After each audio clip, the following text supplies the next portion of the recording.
संस्था मंडल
पूर्वक राज्य किया है।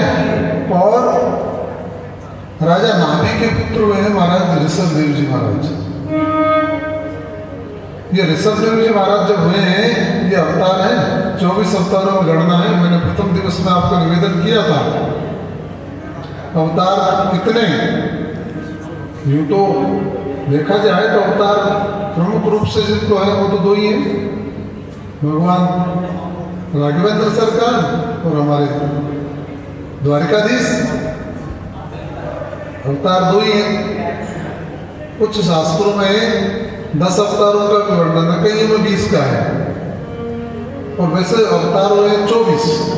तो 8वां अवतार ऋषभ देव जी महाराज का हुआ है।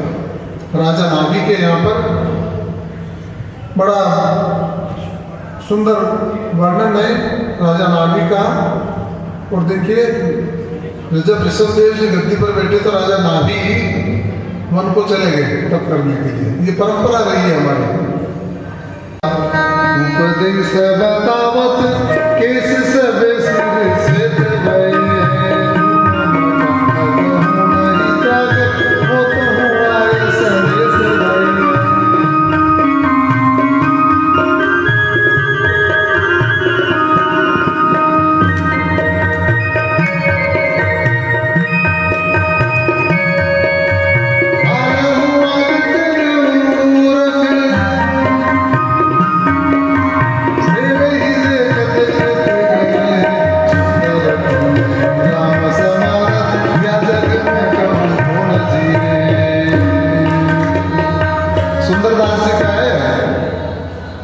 दादू दयाल जी के शिष्य हैं सुंदरदास जी महाराज। बड़ा सुंदर उन्होंने उपदेश दिया है। संत सदा उपदेश कहते हैं, केस सबे सिर सेत गए हैं, तू ममता अजहू नहीं त्यागत, मोत हूँ आए संदेश गए। काल हूँ आज चले उतमूरग, तेरे ही देखते केते गए हैं। अपने देखते देखते कितने चले गए। सुंदर क्यों नहीं राम समारत, या जग में तो हम कौन जिए हैं। कौन ऐसा है जो इस जग में अब तक जी रहा है? कोई नहीं। इसलिए समय आने पर सही काम कर लेना चाहिए। अब महाराज राजा नाभि चले गए, ऋषभ देव जी राजा बन गए हैं। और ऋषभ देव जी का इतना बढ़िया प्रभाव है, प्रताप है कि उनकी कीर्ति को सुन करके उनकी कीर्ति से जलन होगी इंद्र को। इंद्र ने पानी बरसाना बंद कर दिया। उनका ऐसा प्रभाव था। जब देवराज इंद्र ने पानी नहीं बरसाया तो देवराज इंद्र की अज्ञानता पर हंसते हुए हमारे ऋषभ देव जी महाराज ने अपने तपोबल से बरसात कर दी। इतना बड़ा तप था उनका। जब इंद्र को पता लगा, लज्जित हुआ है, शर्मिंदा हुआ है, पुत्री को लेके आया है, और जयंती इंद्र की पुत्री है, और जयंती का विवाह कर दिया है ऋषभ देव जी महाराज से। अब देखिए उनके ऋषभ देव जी के 9 पुत्र हुए हैं, और सबसे बड़े पुत्र हैं भरत जी महाराज। 9 पुत्र जो नवयोगेश्वर हो गए, और सबसे बड़े हैं भरत जी। कुल मिला के 10 पुत्र। नवयोगेश्वरों का नाम अलग लेते हैं, क्योंकि 9 एक साथ ही योगेश्वर। हम सुनेंगे सप्तम दिवस में नवयोगेश्वरों की कथा, राजा जनक से उनका वार्तालाप जो हुआ है। भरत जी महाराज। ऋषभ देव जी जब समय आया तो उन्होंने, जब भरत जी राजकाज संभालने लायक हो गए, तो भरत जी को उन्होंने अपना राज्य संभला दिया है, और कुछ जंगल में जाकर के तपस्या करने लगे। ये ऋषभ देव जी महाराज वही है जिन्होंने जैन धर्म की स्थापना, सरावगी धर्म जिसे कहते हैं अपन, धर्म नहीं है, पंथ है।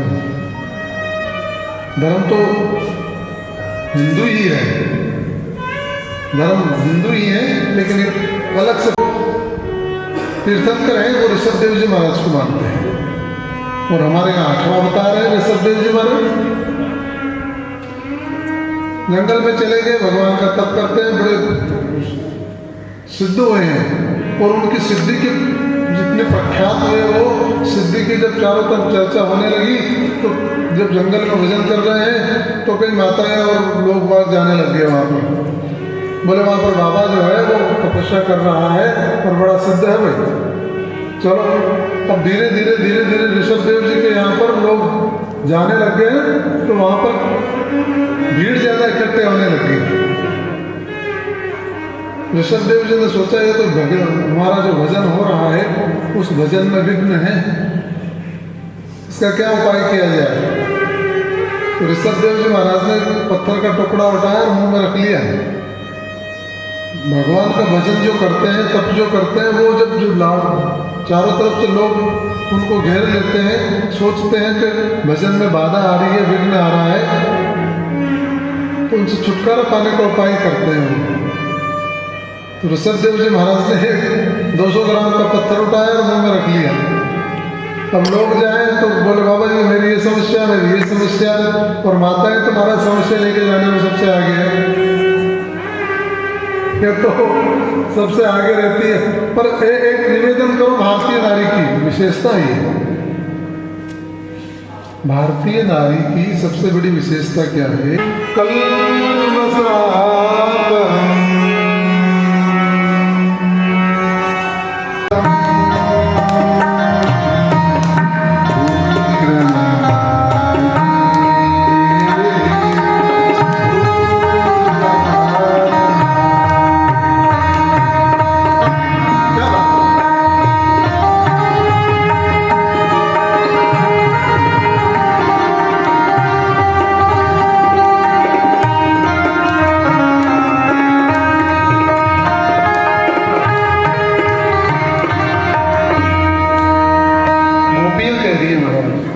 मैं नहीं कह रहा, ये गोपी गीत है। भागवत का सबसे मधुर गीत अगर कोई है तो वो गोपी गीत है। और देखिए गोविंद ने क्या आशीर्वाद दिया है। गोपी गीत पे जैसे पंक्तियां आई, गोपी आकर विराजित हो गई। बोलिए गोपेश्वर भगवान की।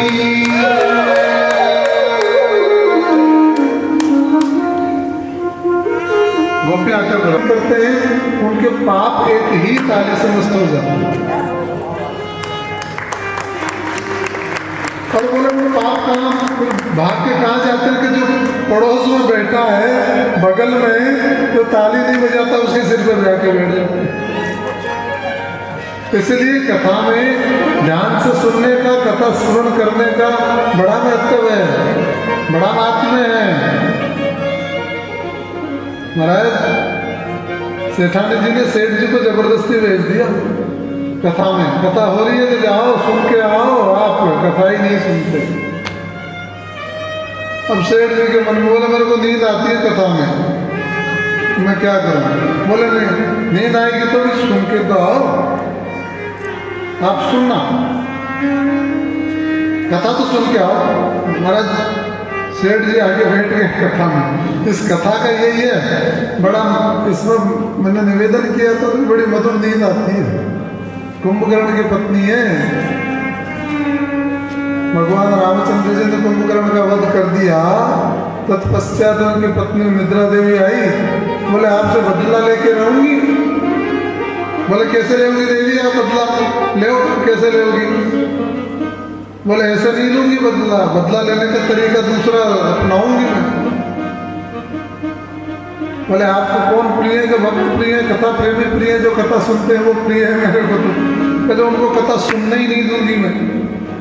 वो कथा सुनेंगे जहाँ जहाँ कथा होगी आपके वो गोविंद, वहीं वहीं जाकर के मैं बैठ जाऊंगी उनके पलकों पे। और नींद जब नींद में हो जाएंगे तो आपकी कथा कैसे सुनेंगे? तो भगवान ने भी इंतजाम कर दिया निद्रा देवी का कि जहाँ जहाँ कथा होगी बीच में जयकारे लगते रहेंगे।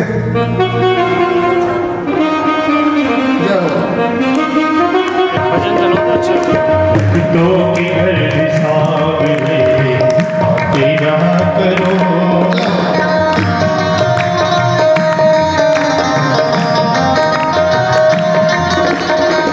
तो की घर सावरे तेरा करो, दर्शन के नैन वारे, दर्शन के नैन वारे तेरा करो, दर्शन के नैन वारे तेरा करो।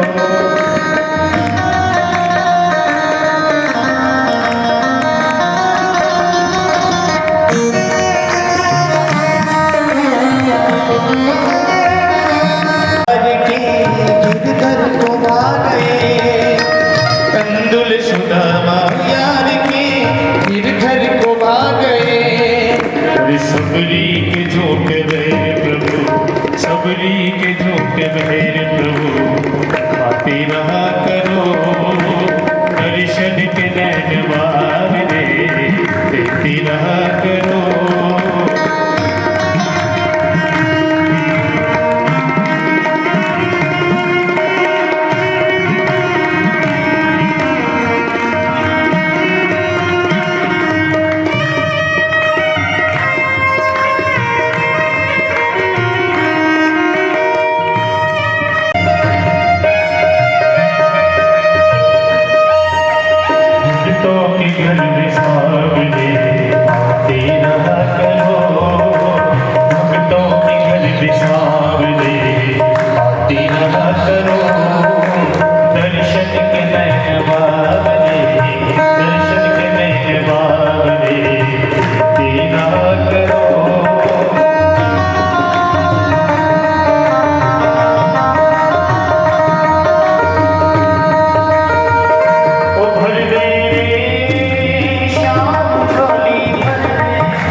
Oh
भरत जी को राज्याभिषेक करके चले गए हैं। और देखिए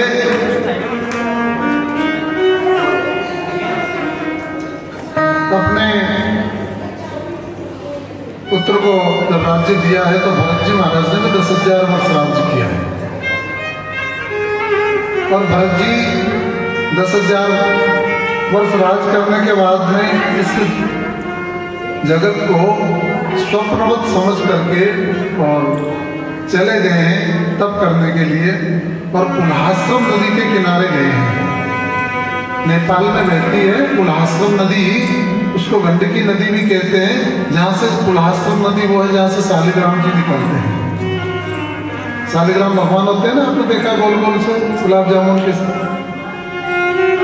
वो वही निकलते हैं, स्वर्ण होता है उनमें। पुल्हाश्रम नदी के किनारे चले गए हैं और वहां पर भगवान का भजन कर रहे हैं। विदुर की क्या जाति थी, लेकिन और उग्रसेन जी में कौन सा पौरुष था? यादव पते रुद्रश्य किम पौरुषम और कुब्जाय किम रूप नाम अधिकम किम तत् सुदानो धनम भक्ति तुष्यति गोविंद नच गुणै, क्योंकि भक्ति प्रिय माधव है। हमारे माधव तो केवल भक्ति को ही करते हैं। सुदामा निर्धन था, कुब्जा कौन से रूप वाली थी, लेकिन गोविंद ने क्या कृपा करी? क्यों? भक्ति तुष्यति गोविंद नहीं, क्यों कहा है ना कि प्रहलाद सरिस यदि निश्चल सबरी की तरह यदि व्याकुल हो ध्रुव सा दृढ़ निश्चय वाला, तब कृष्ण प्यारा मिलता है। हमें गोविंद कब मिलेंगे? क्योंकि जब प्रहलाद सरिस निश्चल होंगे, सबरी की तरह अगर व्याकुल होंगे और ध्रुव जी की तरह दृढ़ निश्चय वाले अगर होंगे, तब कृष्ण प्यारा मिलता है। ऐसा नहीं मिलता। मैंने निवेदन आपसे किया, ममता हमें बांधती है। जड़ भरत जी लेके आ गए उस हिरणी के बच्चे को और वहाँ अपनी कुटिया में रखते हैं और अब उसका रात दिन ख्याल रखते हैं। ममता हो गई। 30 माला रोज करते थे, धीरे धीरे छूट गई, 20 पे आ गई, 20 से 15 पे आ गए, 15 से 10 पे आ गए। सारा दिन उसके साथ खेलने लग जाते हैं। माला भजन कहाँ से करेंगे? आज इसने इतनी छलांग मारी, आज इतनी छलांग मार रहा है, आज देखो इसने इतना खाया है, आज इसने, अरे आज तो इसने कुछ खाया ही नहीं है,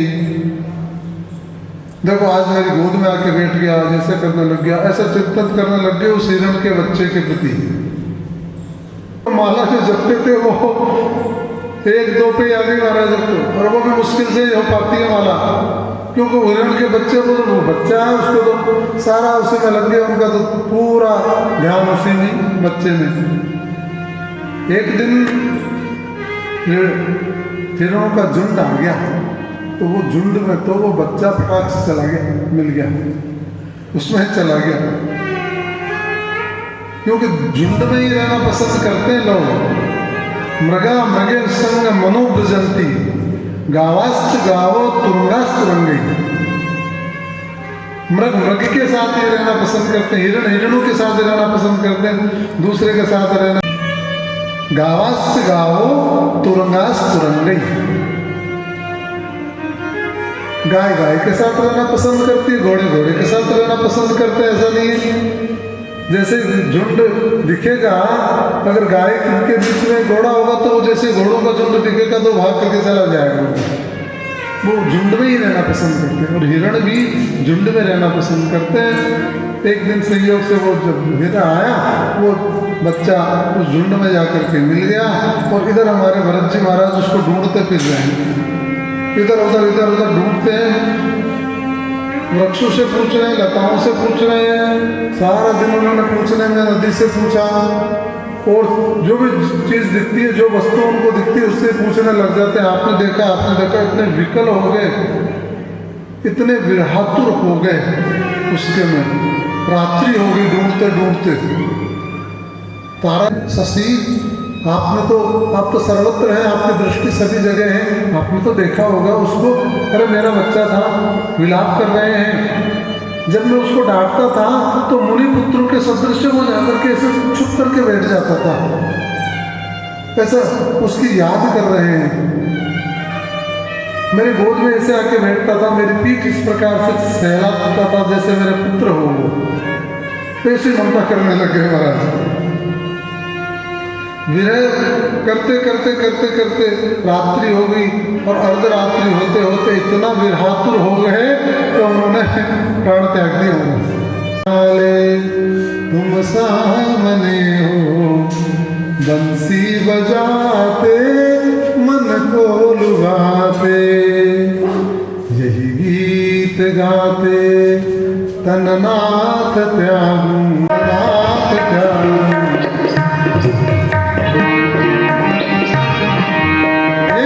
रहती है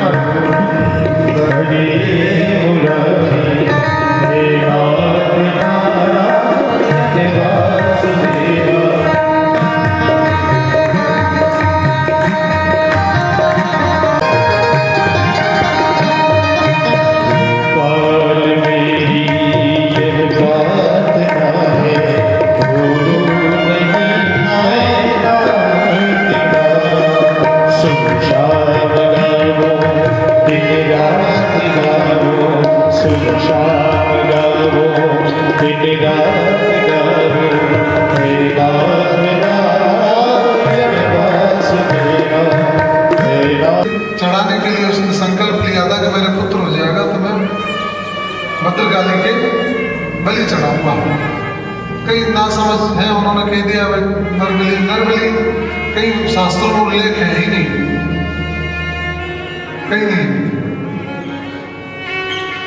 एक बच्चे को उन्होंने तैयार किया था, उस बच्चे ने जब भाई आज अवसर गाजे बाजे के साथ लेके जा रहे हैं, उस बच्चे को भी लेके जा रहे हैं, इसकी बलि देंगे। उस बच्चे गए और सेवक ने देखा जड़ भरत जी बैठे हैं, खेत के किनारे बैठे मेड़ पे और चुपचाप बैठे हैं। सेवकों ने कहा कि चलो उठो। भरत जी महाराज जैसा वो कहते हैं जैसा करने लग जाते हैं, क्योंकि निर्द्वंदो नित्य सत्वस्तो, निर्द्वंद है वो। उन्होंने कहा कि चलो आपको बढ़िया मालपुए खिलाएंगे आज। भरत जी महाराज ने कहा कि चलो मालपुए खिला रहे तो चलो भाई। तैयार हो गए भरत जी महाराज, ले गए उनको भद्रकाली के सम्मुख और उनसे कहा कि आप अपना सिर है वो नीचे करो, बलि करनी है। भरत जी ने कहा इनका अन्य है, जैसा ही कहते हैं तो वो उन्होंने घोड़ा के लिए कहा। भरत जी महाराज तो बिल्कुल साष्टांगी हो गए, भद्रकाली के समय पूरा उन्होंने सिर पूरा टेक दिया, विनीत हो गए। और जैसे ही महाराज उस राजा ने तलवार उठाई ना, उनका गर्दन का विच्छेदन करने के लिए, गर्दन को अलग करने के लिए, बलि देने के लिए, तो भद्रकाली ने विचार किया गजब हो जाएगा। अरे ये तो भक्त हैं भगवान के, इनका बलि हो जाएगा तो गजब हो जाएगा।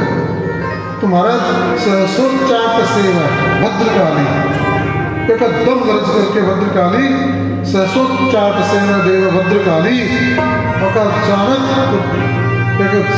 गर्जना करके प्रकट हो गई। और वो जो तलवार की खड़क जो था, उस खड़क को छीना है और उस राजा का सिर छेदन कर दिया है। मैया तू शेरावाली, मैया तू मेहरावाली, विनती सुनो हमारी, विनती सुनो मैया। उस चीज से मैं डरता हूँ। किससे डरता हूँ? मेरे से ब्राह्मणों का अपमान नहीं हो जाए। इस बात से डरता हूँ। ब्राह्मण कहता आपके यहाँ जनेऊ मेरे को दिख रही है, आप बताइए मेरे को कौन है? आप ब्राह्मण तो नहीं है, मेरे से बड़ा अपराध हो गया। इस प्रकार थर-थर कांपता हुआ राजा रघुगण भरत जी के सामने खड़ा है। बड़ा सुंदर उपदेश दिया है भरत जी। हुए हैं और उन तीनों भरतों के नाम पे हमारे देश का नाम भारत है। राजा रघुगण चला गया, भरत जी अपने उस पर चले गए महाराज।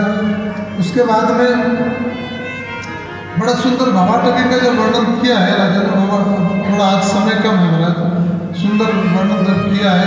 भवाटवी से राजा को विरक्ति हो गई, राजा चला गया। और उसके बाद में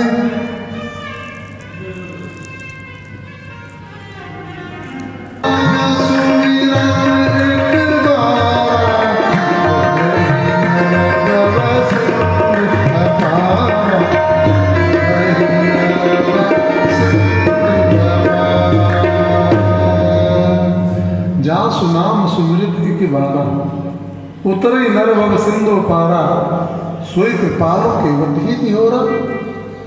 देखिए कृपालु, हमारे कृपालु राघवेंद्र सरकार केवट की तरफ देख रहे हैं, जिनके एक नाम स्मरण करने से ये सिंधु नहीं भव सिंधु से कर जाता है।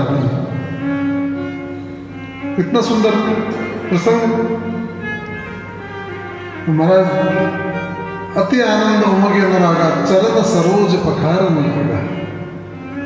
केवट बड़े आनंद से धीरे धीरे प्रभु के चरणों को धो रहा है। अगर हमारे लखनलाल जी खड़े थे, लखनलाल जी ने कहा केवट क्या कर रहा है, कितनी देर लगती है? बोले महाराज अब आप नहीं बोल सकते, तो मेरा अधिकार हो गया, धोऊंगा अच्छी तरह से, पूरी तरह से धोया।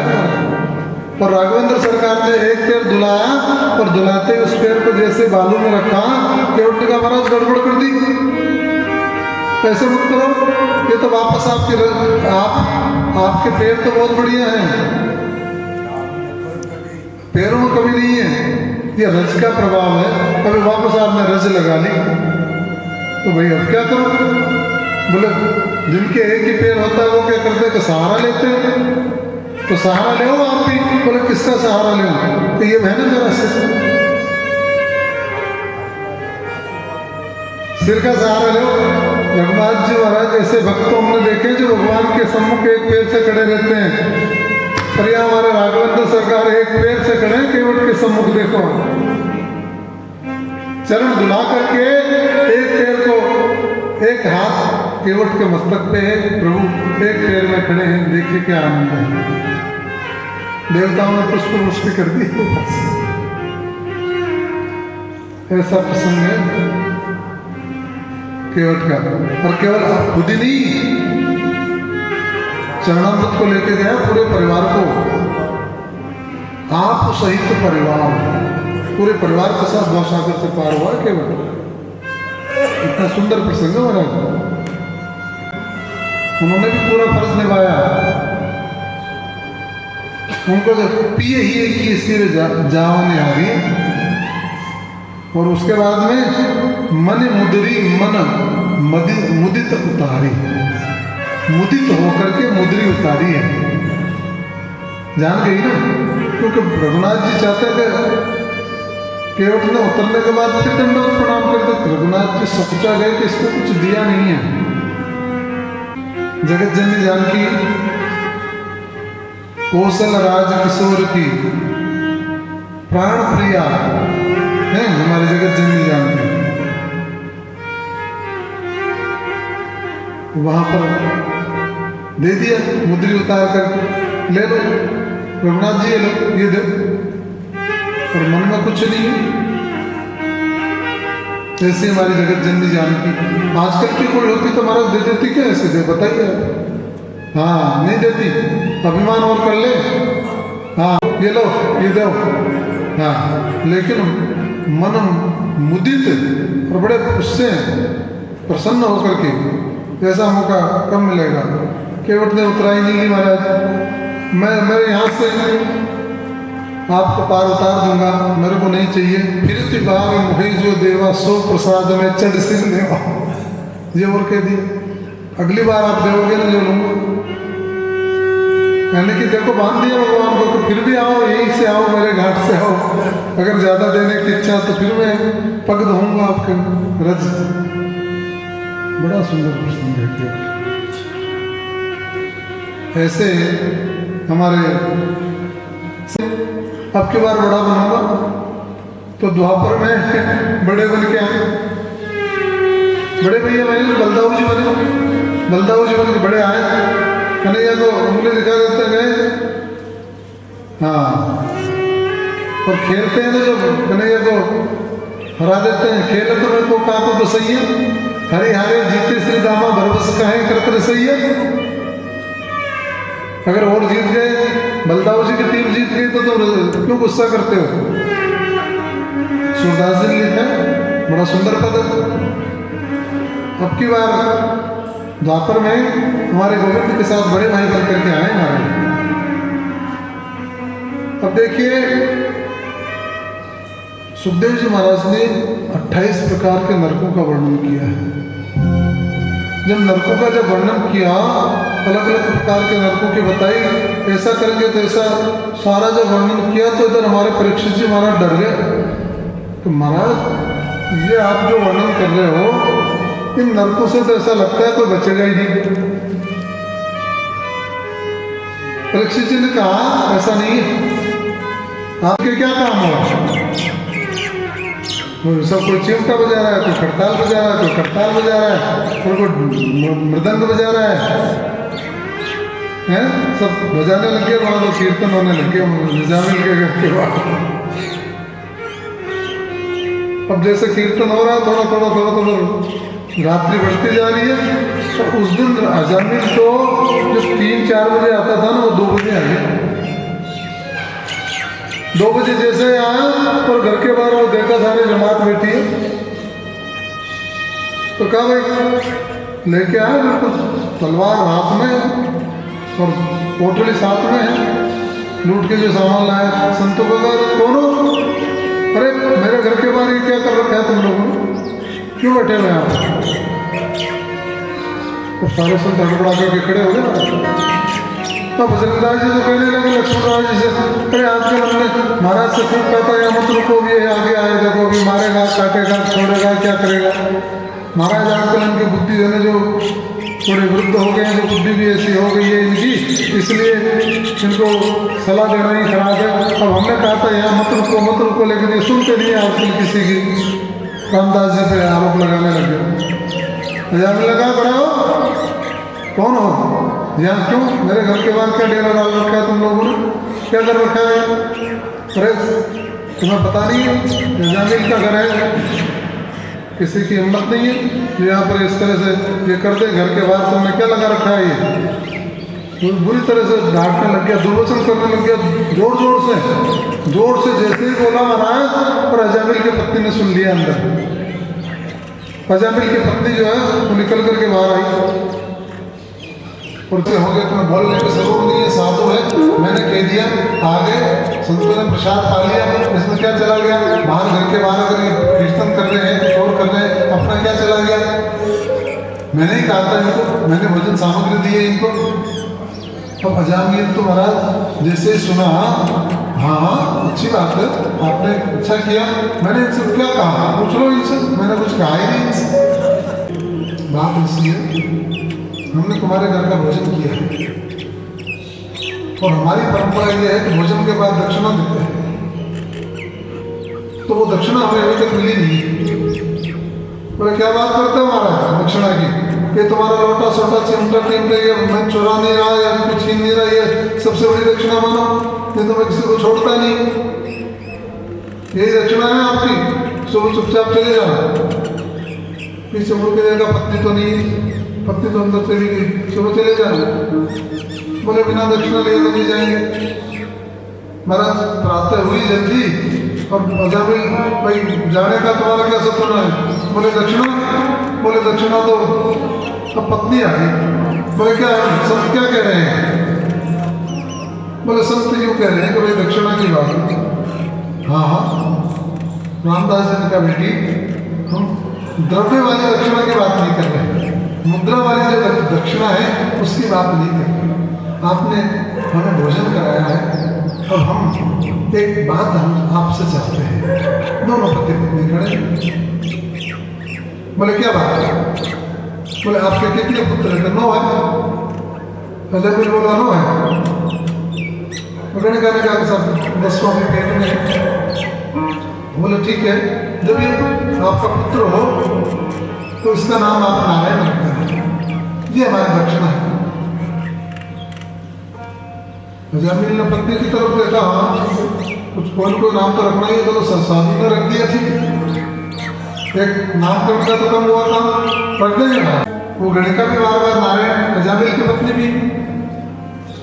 जब बड़ा होने लगा अजामिल, 88 साल के हो गए अजामिल। अब इस प्रकार का देख आगे का जब समय आया, सैया पर लेटे हैं और जब आ गया वहां से बुलावा, अजामिल तो चिल्लाया। उनके काले काले यमराज के दूतों को देखते ही अजामिल को चिल्लाया और नारायण को पुकारा है। दूरे क्रीडनवाशक्तम पुत्रम नारायण हृदयम,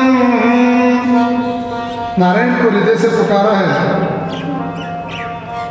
दूर खेल रहा था नारायण, नारायण नारायण नारायण नारायण, ऐसा जब उच्चारण किया तो महाराज वहां तो विष्णु भगवान के पार्षद प्रकट हो गए।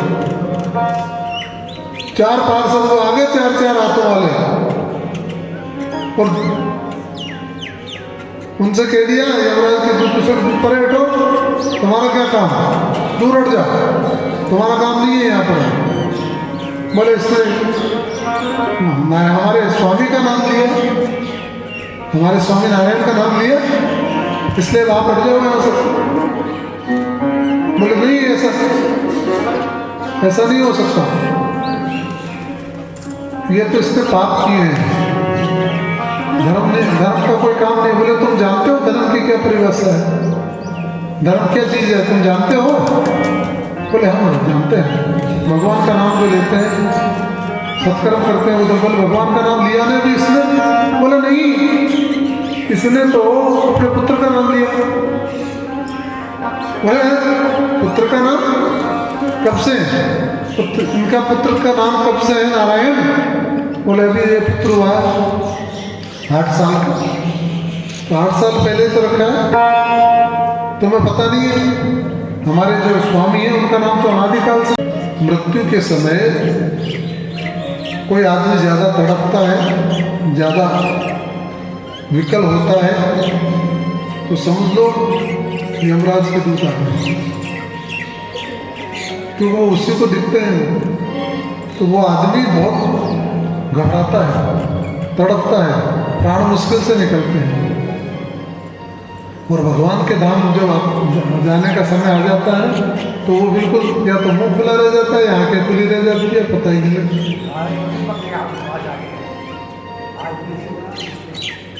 तो महाराज गोविंद तो वो लगा रहे हैं, गोविंद से लो, भगवान से परमात्मा से लो लगा रहे हैं, आप क्यों उनको व्यवधान उत्पन्न करते हो? क्यों संसार में वापस पहचान के क्या कर लेंगे? अजी कोई आ गया, सामने जीजा जी आ गए, पप्पा जी आ गए, बुआ जी आ गए, बुआ जी को पहचान के क्या करोगे? अंत समय है उसका, और जोर से झुझोड़ रहे हैं, बुआ जी को पहचानो, बुआ जी को बोलो तो सही, कुछ तो बोलो। ये और कहते हैं अरे बुआ जी को पहचान के क्या करेंगे? गोविंद का स्मरण होना चाहिए, गोविंद का नाम होना चाहिए, गोविंद का नामोच्चारण होना चाहिए। आप वहाँ जाओ और उनसे ये कहो कि बोलो हरे राम राम राम। ये कई ऐसे पुरुष हैं अजी अपने यहाँ बैठे, हजार नंबर तो कोई यही नहीं, हम ऐसे भी जाएंगे। अब आप है मान लो, मैं हूँ, मेरे पे कहता हूँ मैं भगवान का ध्यान लगाना चाहता हूँ, अंतिम समय आ गया मेरा, सैया पर लेट रहे हैं और अगल बगल सारे खड़े हैं और मैं गोविंद के चरणारविंदों में अपना स्मरण करना चाहता हूँ, मन से सारा सर्व इंद्रियों को भगवान के चरणों में समर्पित कर देना चाहता हूँ और नाम उच्चारण कर रहा हूँ, मेरे को आगे कोई जोड़ करके व्यवधान उत्पन्न करते उचित है? अच्छा काम कर रहे हैं क्या वो? तो हम ये काम नहीं करें, इस प्रकार का काम हमें नहीं करना है। हम कहीं जाएं तो भगवान का उनको नामोच्चारण लेके आए, भाई ये बोलिए, वो जिस इष्ट को मानते हैं, जिसमें वो सेवा रखते हैं, उसका नाम जपते रहे। नाम जपती तो सबसे बड़ी सेवा है, तो ध्यान रखने की बात ये नहीं करें हम। यहाँ पर दूरे महाराज उन दोनों में, दोनों विष्णु भगवान के पार्षदों में और यमराज के दूतों में झगड़ा हो गया। अब वो तो चार चार हाथ वाले, भगा दिया उनको, भागो, सीधे भाग जाओ। अब यमराज के दूत भाग गए, यमराज के पास चले गए, महाराज आज तो हमारी बड़ी बेइज्जती होगी। बोले क्या हो गया? बोले वो नारायण नारायण नाम उसने पुकारा अपने बेटे का। और बोले यमराज ने कहा चुप रहो चुप रहो। कुमार है कपिल मुनि, प्रहलाद जनक विस्मय, बलिर्वयास कीर्वयम्। इस नाम की महिमा हम 12 लोग हैं जो थोड़ी थोड़ी जानते हैं, लेके आए किसको नहीं लेके आए, ये हमें स्पष्ट रूप से लिख करके बता दो आपको महाराज। तो यमराज जिव्यान भक्ति भगवत गुण नामधेयम्,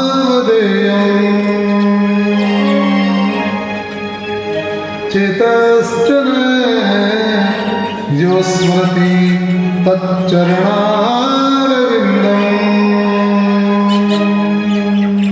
मति यच्छ्र एकजाति तानाद्वयम् मशतकृत न विष्णुकृत्याम्। यमराज ने श्लोक बता दिया, श्रोता है उनको भी नहीं लाना चाहिए, नींद ही आ जाए महाराज। अब वो अधूरी रह गई थी वो नींद वाली बात, अब पूरी कर देते हैं आपके। जैसे ही कथा में आकर के बैठे और महाराज कराटे शुरू, कथा में आके बैठे और कराटे शुरू, क्योंकि उनको नींद आती थी। और ये कथा तो भगवान का इस प्रकार का वो है, आप 2-2, 3-3, 4-4 गोली ले लो नींद की, नींद नहीं आती है। और कथा में आके बैठो, बैठते ही सेठ जी कथा में बैठ गए, आकर के नींद आने लगी महाराज। अब नींद में एक तो रात का स्वप्न होता है, रात्रि का, और एक दिवा स्वप्न होता है जो दिन में आ जाता है। वो दिवा स्वप्न देखने लगे सेठ जी महाराज। और जैसे ही देखा तो कपड़े की दुकान थी सेठ जी की, हाँ, इतना भयानक शब्द हुआ है कि जितने भी सभासद वहाँ पर बैठे थे उसकी सभा में सब भाग के डर के मारे। हमारे प्रभु ने ऐसा स्वरूप बनाया, तम अद्भुतम, इतना अद्भुत रूप बनाया, तम अद्भुतम रूप मुद्वहन। और सारे सभा विकल होकर भागे रहे। हिरण्यकश्यप तो गदा लेकर के भगवान से मुकाबला करने के लिए तैयार हो गए।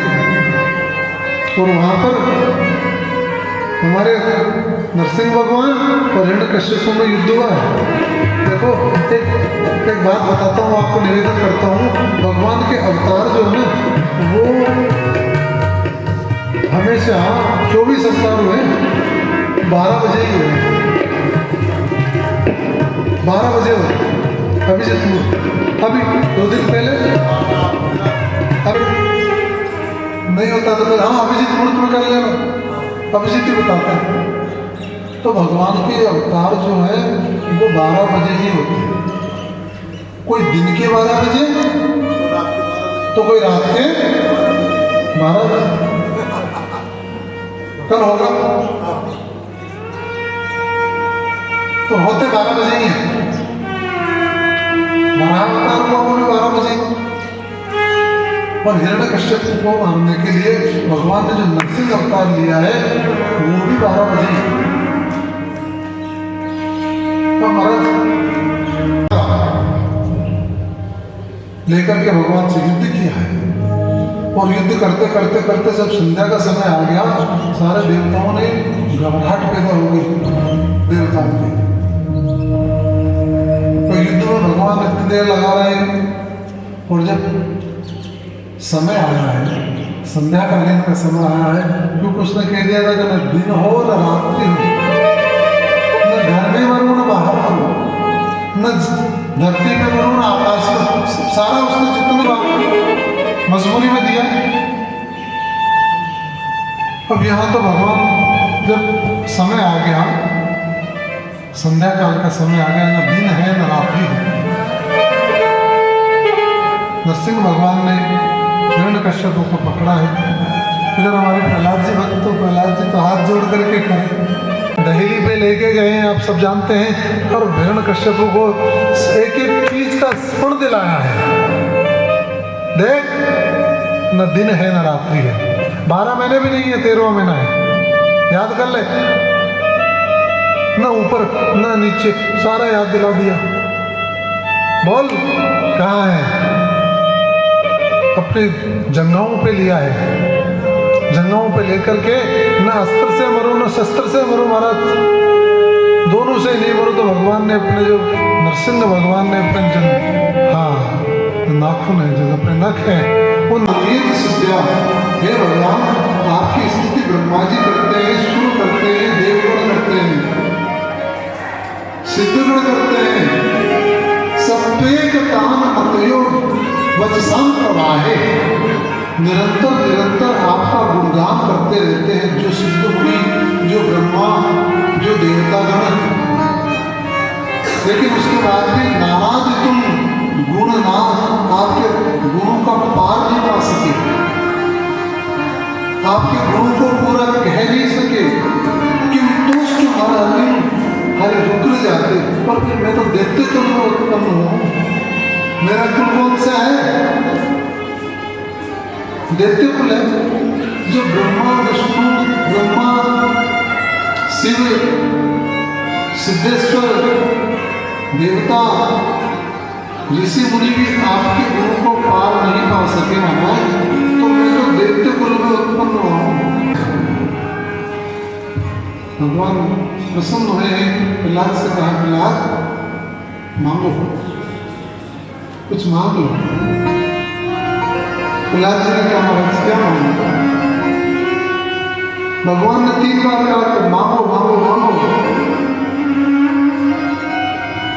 हम देंगे। प्रहलाद जी महाराज ने बड़ी सुंदर बात मांगी, सब समझने की बात है। प्रहलाद जी ने कहा, महाराज आप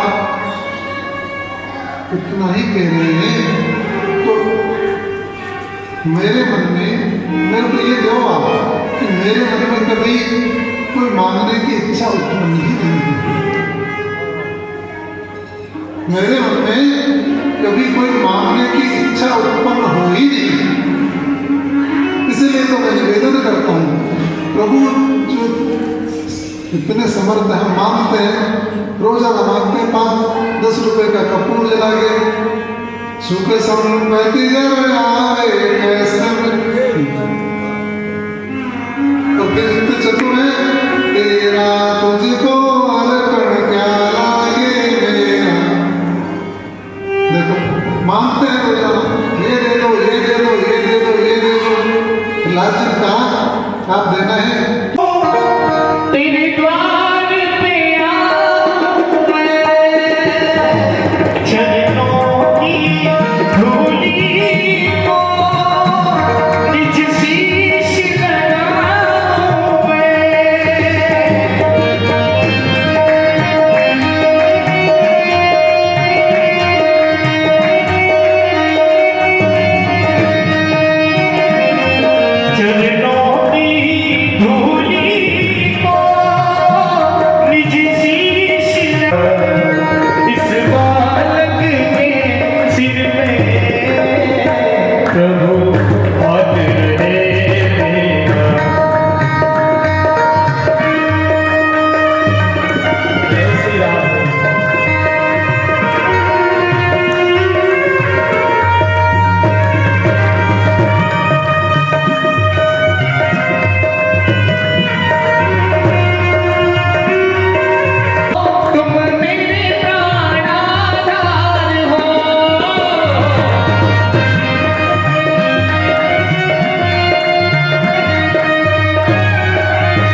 ये कम है।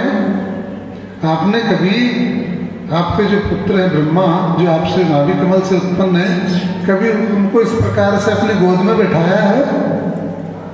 बोले नहीं बैठाया। हाँ? कभी शंकर भगवान को ऐसे हाथ फिराया है मस्तक पे? बोले नहीं। भैया लक्ष्मी मैया को कभी आपने इतना दुलार किया है जितना दुलार मेरे को किया आपने? और फिर मेरे को और क्या चाहिए? मेरे सिर पे आपने हाथ रखा, मेरे तो आपने अंक में बिठाया, फिर इससे ज़्यादा मेरे को और क्या चाहिए प्रभु? इस प्रकार की मेरे ऊपर कृपा करो कि मेरी मांगने की इच्छा ही नहीं है, आपने इतना दे दिया मेरे को। भक्त प्रहलाद 12 रत्नों में है, और किसी को स्थान, ध्रुव को स्थान नहीं दिया है। ध्रुव को तो क्रोध आ गया था बाद में, यक्ष को कुबेर के यहाँ चढ़ाई कर दी थी, खुद आए थे मनु महाराज, ध्रुव जी को स्थान नहीं दिया। 36,000 वर्ष का राज्य दिया कि प्रहलाद को कर्माणि प्रवक्ता ने स्वभावे प्रवेर गुणे, इनके अलग अलग बताए गए हैं। ब्राह्मणों के क्या कर्म है, क्षत्रियों के क्या कर्म है, वैश्यों के क्या कर्म है,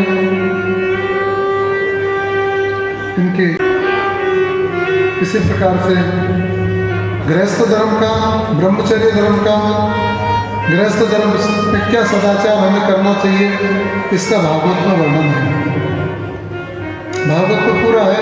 गृहस्थ को अतिथि देवो भव, जो दिया है सूत्र वो यही से है। अतिथि को देवता मानना चाहिए, अतिथि की सेवा करनी चाहिए, इस प्रकार का भागवत में वर्णन है। और आज देखिए समय जय सुकुमारी की